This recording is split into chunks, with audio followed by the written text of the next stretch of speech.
નમસ્કાર, આપ જોઈ રહ્યા છો સ્પાર્ક ટુડે ન્યૂઝ સમાચાર. છોટાઉદેપુરથી મળી રહ્યા છે સ્પેશિયલ પોક્સો કોર્ટ દ્વારા નરાધમ આરોપીને 20 વર્ષની સખત જેલ અને 15,000 રૂપિયાનો દંડ ફટકારવામાં આવ્યો છે.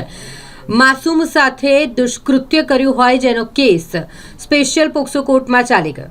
તારીખ 22 મે 2023ની આ ઘટના પાવી જેતપુર તાલુકાની ભોગ કરનાર માસૂમ કે જેના પર આરોપીએ લગ્ન કરવાની લાલચ આપી ગેરકાયદેસરના તેને સાથે દુષ્કૃત્ય કર્યું હોય તેને વાલીપણામાંથી ભગાવી ગયો, જે બાબતની ફરિયાદ થઈ. પિતાએ ફરિયાદ કરી એટલે પાવી જેતપુર પોલીસ સ્ટેશને આ મામલે કાર્યવાહી કરી આરોપીને ઝડપી પાડ્યો અને પોક્સો એક્ટ મુજબનો ગુનો દાખલ કર્યો હતો. આ મામલે તપાસ થઈ, અલગ અલગ હકીકતો ભેગી કર્યા બાદ ચાર્જશીટ તૈયાર કરવામાં આવી અને આ ચાર્જશીટ કોર્ટમાં રજૂ કરાઈ. આ અંગેનો કેસ નામદાર સ્પેશિયલ પોક્સો કોર્ટમાં ચાલી જતા ન્યાયાધીશ દ્વારા આરોપીને 20 વર્ષની સખત જેલ અને 15,000 રૂપિયાનો દંડ ફટકારવામાં આવ્યો છે.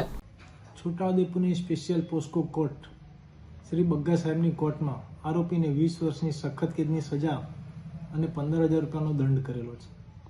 કેસની હકીકત એવી છે કે તારીખ 22/5/23ના રોજ જેતપુર પાવી તાલુકાની એક ભોગ બનનારને તેના જ ગામનો આરોપી તેને લગ્ન કરવાની લાલચ આપી કાયદેસરના વાલીપણામાંથી ભગાડી ગયેલો, જે બાબતની ફરિયાદ ભોગ બનનારના પિતાએ જેતપુર પાવી પોલીસ સ્ટેશનમાં જેતાવત સાહેબ પીએસઆઈ રૂબરૂ આપેલી. પીએસઆઈ સાહેબે તપાસ કરતા પોસ્કો એક મુજબનો ગુનો બનતો હોય આગળની તપાસ સીપીઆઈ ગાવિતને સોંપેલી.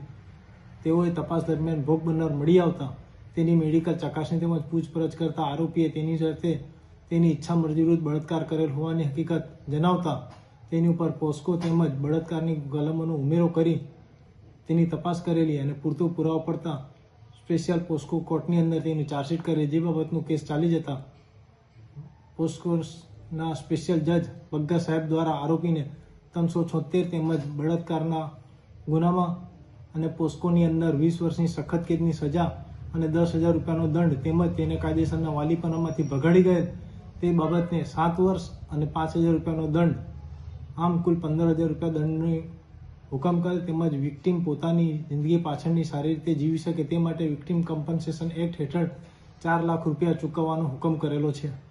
સરકારી વકીલ રાજેન્દ્રસિંહ પરમાર.